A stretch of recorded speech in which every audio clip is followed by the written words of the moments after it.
Hello friends, சென்னையிலேருந்து 40 kilometre தூரத்தில் சிறுவாபுரி அப்படிங்கிற இடம் இருக்குது. அந்த இடத்துல இருக்க ஸ்ரீ பாலமுருகன் கோவிலுக்கு தான் இன்றைக்கி நம்ம வந்திருக்கோம். முருகனுடைய அறுபடை வீடுகளுக்கு அப்புறமா அந்தளவுக்கு ஃபேமஸ் அண்ட் பவர்ஃபுல் கோவில் இந்த சிறுவாபுரி முருகர் கோவிலை சொல்லுவாங்க. இந்த கோவிலில் சுவாமியை வேண்டிக்கிட்ட எல்லாருக்குமே அரசியல் வாழ்க்கையாக இருந்தாலும் சரி, பர்சனல் லைஃபாக இருந்தாலும் சரி, இல்லை வீடு மனை வாங்கணும், நல்ல வேலை கிடைக்கணும், இந்த மாதிரி என்னென்னவோ ஆசைகள் நமக்கு இருக்கும். அதெல்லாம் இங்கே இந்த சுவாமிக்கிட்ட கேட்டால் அவர் உடனே தீர்த்து வைப்பார் அப்படின்னு நம்புகிறாங்க. ஈவன் நிறைய பேர் இந்த கோவிலில் அவர் நாங்கள் கேட்டதை கொடுத்துட்டாரு, அவருக்கு தேங்க்ஸ் சொல்கிறோன்னு சொல்லிட்டு பிரசாதத்தை அவருக்கு கொடுத்து இங்கே வர கோவிலில் இருக்க பக்தர்கள் எல்லாருக்கும் கொடுத்து சந்தோஷப்படுறதை பார்க்கும்போது ரொம்பவே ஆச்சரியமாக இருக்குது. அண்ட் இந்த வீடியோவை பார்க்கும்போது உங்களுக்கே தெரியும் எத்தனை பேர் அன்னதானம் பிரசாதம்லாம் கொடுத்து சந்தோஷப்படுறாங்க, அவங்க ஆசைகள் நிறைவேறிச்சு அப்படிங்கிறது பார்க்கும்போது உங்களுக்கும் இந்த ஆச்சரியம் கண்டிப்பாக வரும். இந்த கோவில் இவ்வளவு ஃபேமஸாக இவ்வளோ பவர்ஃபுல்லாக நம்பப்பட்டதுக்கான காரணங்கள் என்ன, ஆலயத்துடைய ஸ்தல புராணம் என்ன, இது எல்லாத்தையும் நம்ம தெரிஞ்சுக்கிட்டு தான் ஆகணும். ஸோ கோவில் தரிசனத்தை பண்ணிக்கலாமா? நம்ம இப்போ சேனலை சப்ஸ்கிரைப் பண்ண மறந்துடாதீங்க. ஸோ வீடியோவை எண்ட் வரைக்கும் பாருங்கள். வீடியோ பிடிச்சிருந்தா லைக், ஷேர் அண்ட் சப்ஸ்கிரைப் பண்ணவும் மறக்காதீங்க. இந்த சிறுவாபுரிங்கிற இடத்த சிறுவர் போர் புரி அப்படின்னு இதுக்கு முன்னாடி கூப்பிட்டுட்டு இருந்தாங்களாம். சின்ன பசங்க போர் புரிந்த இடமா இந்த சிறுவாபுரியை சொல்லுவாங்க. அந்த பேர் வர்றதுக்கான காரணம் என்னன்னு பார்க்கலாமா? சீதா ஸ்ரீராமருடைய பசங்களான லவன், குஷன், இவங்க 2 பேருமே ஒரு சில காலத்தில் இங்கே தங்கியிருந்ததாக சொல்கிறாங்க. அப்போது அவங்களுடைய அப்பா தான் ராமர்னு தெரியாமல் அவருக்கு எதிராக அவங்க 2 பேரும் போர் புரிஞ்சாங்க. அதனால தான் இந்த இடத்துக்கு சிறுவர் போர் புரின்னு பேர் வந்ததாக சொல்கிறாங்க. முதல்ல சிறுவர் அம்பு ஏடு அப்படின்னா சின்ன பசங்க அம்பு எடுத்த இடம் அப்படின்னு அழைக்கப்பட்டு கொஞ்சம் கொஞ்சமாக அது சிறுவர் போர் புரின்னு மாறி அதுக்கப்புறம் சிறுவாபுரின்னு பேர் மாறினதாக சொல்கிறாங்க. இந்த சிறுவர் அம்பு ஏடு அப்படிங்கிறது தான் கொஞ்ச நாளில் மாறி சின்னம்பேடு அப்படின்னு கூப்பிடுறாங்க. ஸோ இப்போவும் சின்னம்பேடுங்கிற இடம் இந்த சிறுவாபுரிக்கு பக்கத்துலேயே இருக்குது. முருகருக்கு எப்போவுமே தமிழ்நாட்டில் ஒரு ஸ்பெஷல் பிளேஸ் இருக்குன்னு தான் சொல்லணும். தமிழ் கடவுளாகவே முருகனை அவங்களுக்குள்ளவே அவங்களோட கடவுளாக கொண்டாடுறதை நம்ம பார்க்க முடியும். போரில் வெற்றி கிடைக்கணும்னா அது முருகனை வழிபட்டால் தான் நடக்கும்னு சொல்கிறவங்களையும் நம்ம பார்க்க முடியும். அதுக்கு காரணம் என்னன்னு பார்த்தீங்கன்னா, தேவர்களுடைய படைக்கு தளபதியாகவும் சேனாதிபதியாகவும் இருந்தவர் தான் முருகர். ஸோ அவர் எந்த அரக்கனை வதம் பண்ணணும்னு நினச்சாலும் முன்னிருந்து அவர் போர் புரிஞ்சு தான் இது எல்லாத்தையும் கூட நிறைய வெற்றிகளை பார்த்துருக்காரு. ஸோ அதனால தான் நம்ம அவரை போருக்கான கடவுளாக கூட சொல்லுவோம். தமிழ்நாட்டில் தமிழ் மக்களை தவிர இன்னும் ஸ்ரீலங்கா, மலேசியா, சிங்கப்பூர் இந்த மாதிரி தமிழ்நாட்டிலேருந்து எங்கெல்லாம் மைக்ரேட் ஆகி போயிருக்காங்களோ அந்த இடங்கள்லாம் கூட முருகரை வழிபடுறதை அதிகமாக நம்மளால் பார்க்க முடியும். சைவ வழி புராணங்களான ஸ்கந்த புராணத்தில் முருகரை பற்றின நிறைய ரெஃபரன்சஸ் நம்மளால் பார்க்க முடியும். தமிழ் இலக்கியங்கள்னு எடுத்துக்கிட்டோன்னா முருகருடைய அறுபடை வீடுகளை பற்றின ரெஃபரன்சஸ் நம்மளால் நிறைய இடத்துல நிறைய நூல்களில் பார்க்க முடியும்.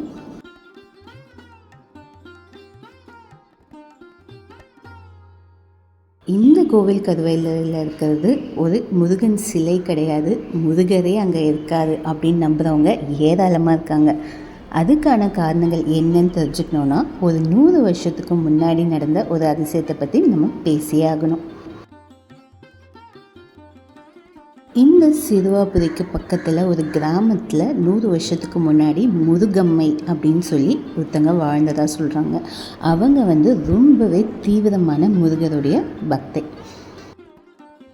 அவருடைய கணவருக்கு கடவுள்னால் பிடிக்காதான், கடவுள் இல்லைன்னு நம்புவாராம். ஸோ முருகருடைய பூஜைகள் எதுவும் இவங்க பண்ணக்கூடாது அண்ட் முருகருடைய நாமத்தை இவங்க சொல்லக்கூடாது அப்படின்னு சொல்லி ரொம்பவுமே கொடுமைப்படுத்திகிட்டு இருப்பாராம்.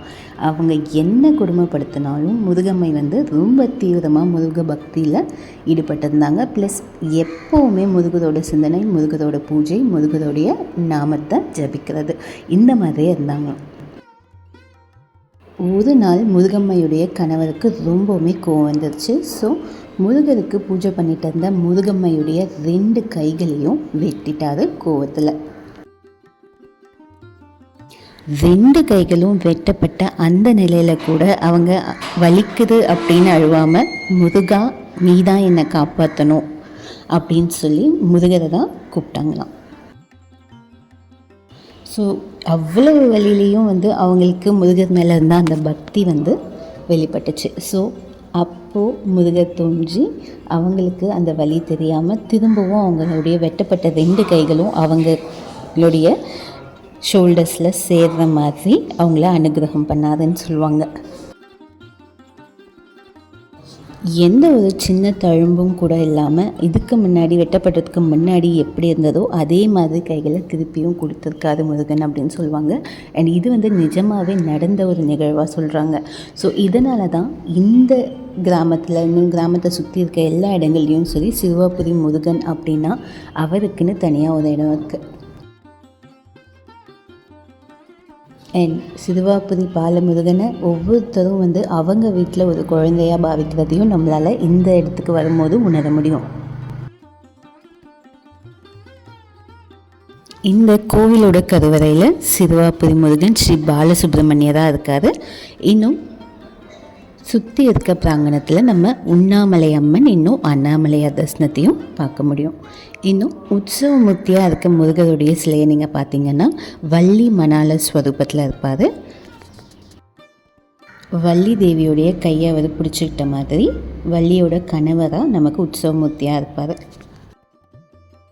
இந்திரனுடைய பொண்ணான தேவானையை முருகன் கல்யாணம் பண்ணிக்கிட்டாரு. அதே மாதிரி மனுஷ உலகத்தில் ஒரு வேட்டைக்காரனுடைய பொண்ணான வள்ளியை முருகன் கல்யாணம் பண்ணிக்கிட்டாரு. ஸோ இதிலிருந்து அவர் சொல்ல வர்றது என்னென்னா, முருகரை பொறுத்த வரைக்கும் எந்த ஒரு பாகுபாடும் கிடையாது. ஸோ தேவர் குலத்தில் இருக்க தெய்வானையும் ஒன்று தான், மனுஷ குலத்தில் ஒரு வேட்டைக்காரனுடைய பொண்ணாக இருந்தாலும் ஒன்று தான் அப்படிங்கிறத அவர் அப்போவே நமக்கு எடுத்துக்காட்டாக கொடுத்துருக்காரு. ஸோ இந்த கோவிலில் இருக்க வள்ளி கணவனா வள்ளி மணாலனாக இருக்கக்கூடிய உற்சவமூர்த்தி ஸ்வரூபம் ரொம்பவுமே யூனிக்காக இருக்கும். வேறு மற்ற கோயிலில் நம்மளால் அவ்வளோ யோசிக்கிறோம் இந்த மாதிரி ஒரு ஸ்கல்ப்சரை பார்க்கவே முடியாது. குமார தந்திரம் அப்படிங்கிற ஒரு நூலில் தான் நமக்கு இதை பற்றின டீட்டெயில் எக்ஸ்ப்ளனேஷன் இருக்கும். இப்போ பார்த்திங்கன்னா இங்கே பிரசாதத்தை டிஸ்ட்ரிபியூட் பண்ணிகிட்ருக்காங்க இல்லையா, இவங்க சிறுவாபுரி முருகன் கிட்ட வேண்டுதல் வச்சு அந்த வேண்டுதல் நிறைவேறின சந்தோஷத்தில் இங்கே வர எல்லா பக்தர்களுக்கும் பிரசாதத்தை டிஸ்ட்ரிபியூட் பண்ணுறாங்க.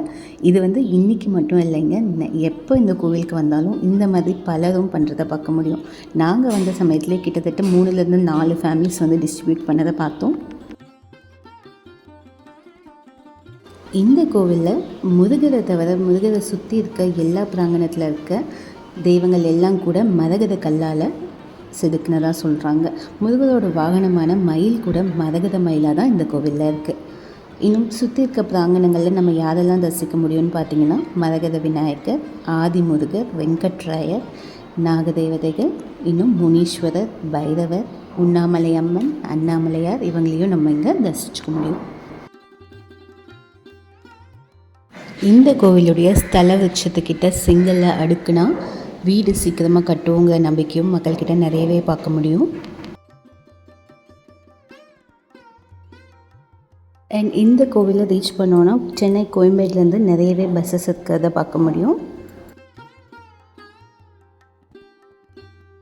முருகருக்கு உகந்த நாட்களான தைப்பூசம், பங்குனி உத்திரம், ஆடி மாதத்தில் வர குரு பூஜா, சூரசம்ஹாரம், இன்னும் கார்த்திகை தீபம், கந்த சஷ்டி இந்த நாட்கள்லாம் ரொம்பவுமே சிறப்பாக இந்த கோவிலில் செலிப்ரேட் பண்ணுறாங்கன்னு தான் சொல்லணும்.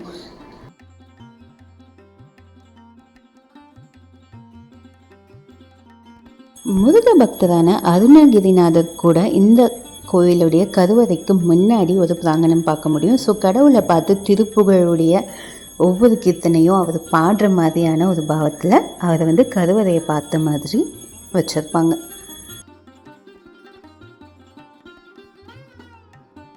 இந்த கோவில் பார்த்திங்கன்னா ஒவ்வொரு நாளும் காலையில் 6 மணிலேருந்து மத்தியானம் 1 மணி வரைக்கும் திறந்திருக்கும். ப்ளஸ் ஈவினிங்ஸில் பார்த்திங்கன்னா 4 மணிலேருந்து 8 மணி வரைக்கும் ஓப்பனில் இருக்கும். நீங்கள் ஒரு 6 to 7 அந்த டைமில் இந்த கோவிலுக்கு வந்தீங்கன்னா அவ்வளோ க்ரௌட் இருக்காது. ஸோ கோவிலுடைய தரிசனத்தில் மேக்ஸிமம் க்யூ டைமே உங்களுக்கு ஒரு 5 to 10 minutes தான் இருக்கும். அண்ட் கோவிலை நீங்கள் பொறுமையாக பார்த்துட்டு தரிசனம் பண்ணிவிட்டு கிளம்பலாம். அதே நீங்கள் வெயில் நேரத்தில் வந்தீங்கன்னா கோவிலில் மற்ற இடங்கள்லாம் நீங்கள் பார்க்கும்போது உங்களுக்கு கால் சுட ஆரம்பிக்கும், வெயிலும் அதிகமாகிடும். ஸோ முடிஞ்ச அளவுக்கு ஏர்லியாக வர ட்ரை பண்ணுங்கள். விசேஷ நாட்களில் இந்த கோவிலுக்கு வந்தீங்கன்னா க்யூலேயே வந்து உங்களுக்கு ஒரு கிட்டத்தட்ட 1.5 hour 3 hours ஆகிறதுக்கான வாய்ப்புகளும் இருக்குது. ஸோ நீங்கள் அதுக்கேற்ற மாதிரி பிளான் பண்ணி எவ்வளோ ஏர்லியாக வரணுமோ அவ்வளோ ஏர்லியாக வரணும்.